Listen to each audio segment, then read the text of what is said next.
এটা মই ওয়াকা কই আছে যে এজন সাহাবা এইরকম ভিডিও আর এই সাহাবা যারা দান সদকা আমল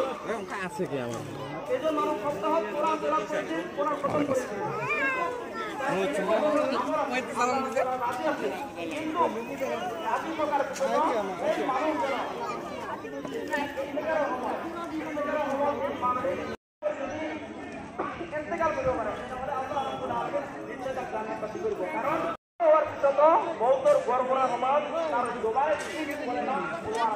চেষ্টা করি আছো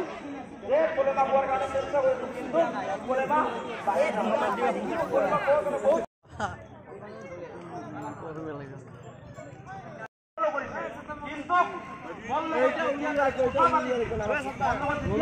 কথা কৈছে বক্তব্য কথা কৈছে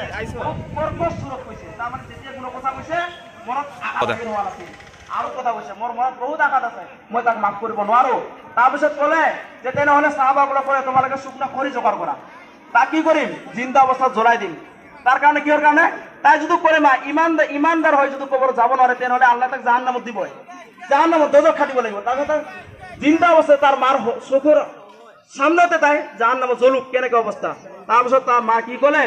যে মই মোৰ নিজৰ ল'ৰাক মোৰ সন্মুখত মই জ্বলা অৱস্থাত দেখিব নোৱাৰিম